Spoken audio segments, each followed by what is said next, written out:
अस्सलाम वालेकुम दोस्तों, कैसे हैं। उम्मीद करता हूँ सारे दोस्त खैरियत से होंगे। आज हम आपके सामने एक वीडियो लेके आए हैं जो कि बहुत ही ज़रूरी है और बहुत ही टिपिकल है, क्योंकि ये जो गाड़ी है इसमें लगभग 3 से 4 दिन काम हुआ है गाड़ी में। गाड़ी में प्रॉब्लम है गियर की।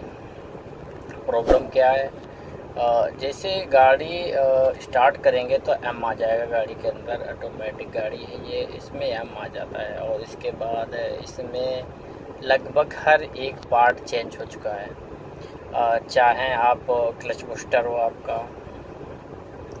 बल्ब शाहरुख, कंप्यूटर जीएस जो गियर का कंप्यूटर, और एक बार नहीं, ये दो बार लगभग जो है चेंज हो चुके हैं, ये दो बार। और पूरी गाड़ी के जो फंक्शन रहते हैं BS FR GS, इन सारी चीज़ों को जो है रीसेट भी कर दिया है। अभी आप देखेंगे जैसे कि गाड़ी जो है अभी स्टार्ट किया, स्टार्ट करने का क्या हुआ आप देखेंगे, यहाँ पे एम आ गया।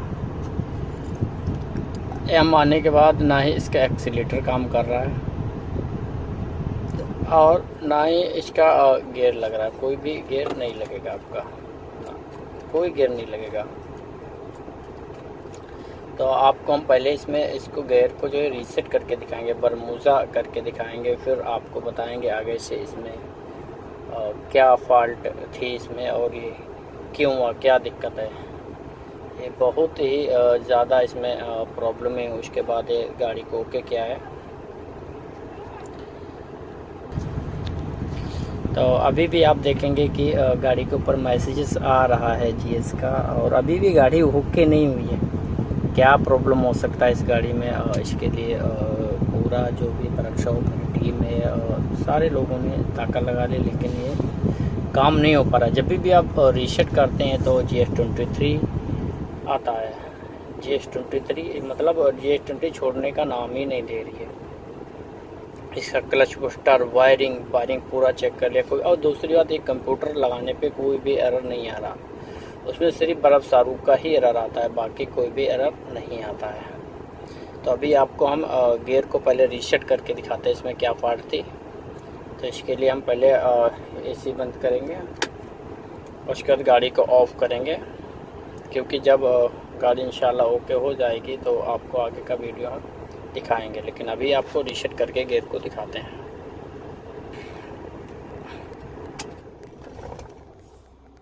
जैसे गाड़ी को बंद किया तो ये आ गया, जो आना चाहिए इसका सिग्नल आ गया।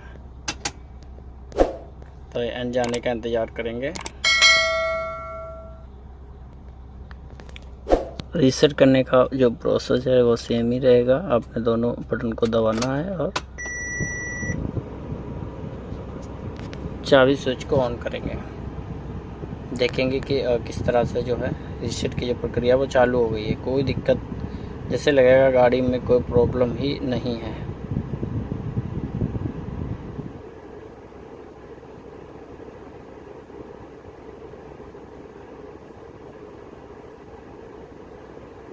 जब तक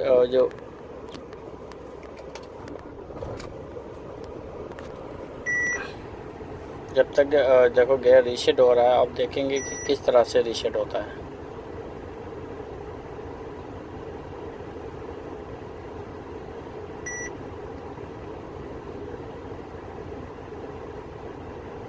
देखेंगे जो है रीसेट पूरा नहीं हुआ, और जिसमें GS23 लिख के आ गया इसमें। जैसे ही स्विच ऑफ करेंगे GS23 आ जाएगा। GS23 आ गया, लेकिन गाड़ी ओके नहीं हो पा रही। इसके अंदर क्या प्रॉब्लम हो सकती है, क्या लग रहा है आपको है। तो जैसा कि अभी सारी चीज़ें तो चेंज हो चुकी हैं, तो अभी हमने जो है गाड़ी के अंदर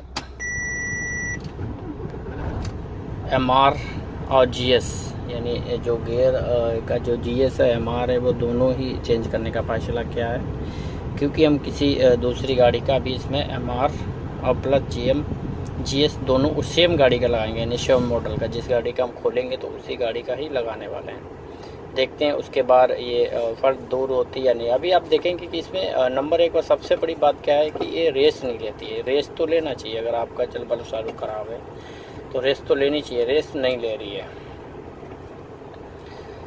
इंशाल्लाह जैसे ही गाड़ी होगी उसके बाद मैं आपको आगे का वीडियो दिखाऊंगा। जैसा कि भाई आप देखेंगे कि आपने 7 दिनों के बाद जो है ये गाड़ी हमारी फाइनल हो गई, जिसमें क्या क्या काम किया आप को स्क्रीन के माध्यम से मैं आपको दिखा रहा हूँ। क्या चाहिए, FR और हमारा MR, गेयर सिलेक्टर, ये सब मैंने ऑलरेडी चेंज किया हुआ था, लेकिन इसका कोई भी फ़ायदा नहीं हुआ था। हमने किस बायो डायग्राम को जो आपके स्क्रीन के ऊपर है ये भी हमने पूरा फॉलो किया हुआ था, लेकिन कोई भी फ़ायदा नहीं हुआ। जो प्रॉब्लम थी वो सेम ही आ रही थी। उसके बाद आप देख सकते हैं जो हमारा स्क्रीन शॉट है वही कुछ इस तरह से बार बार यही आ रहा था कि स्टोरेज का फॉल्ट आ रहा है, जो कि एक करंट आ रहा है उसको भी मैंने सेंसर डाल के ओके कर दिया था। फिर फाइनली हमने उसके बाद क्या किया कि हमारे पास एक दूसरी गाड़ी आई जो सेम मॉडल की थी, सेम गियर थी, यानी 12 गियर की गाड़ी थी। तो 12 गियर की गाड़ी का मैं क्लच डालना था, तो हमने क्या किया उसका पूरा गियर यानी कामिल गियर ही उठा के लगा दिया।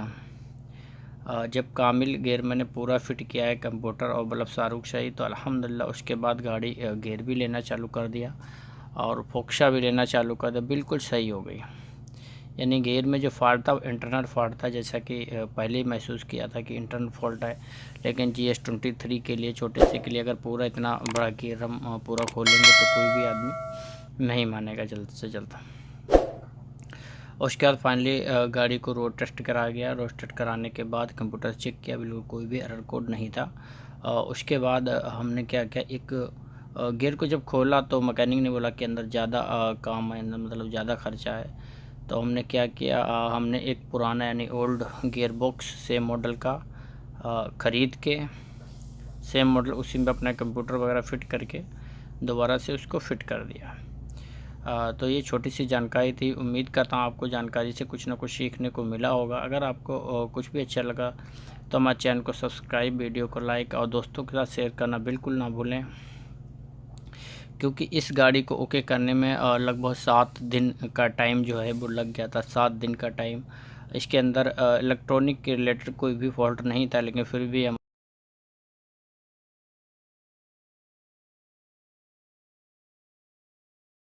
फॉल्ट था इसमें। खैर ऐसा तो चलता रहता है। उम्मीद करता हूँ दुआओं में याद रखना भाइयों।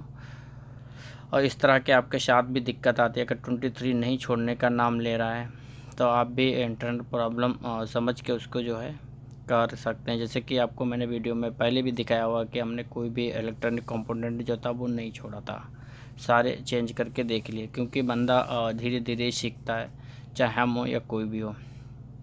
अभी इस गाड़ी में मैंने सीख लिया है। इंशाल्लाह जल्द मुलाकात होगी एक नए वीडियो के साथ।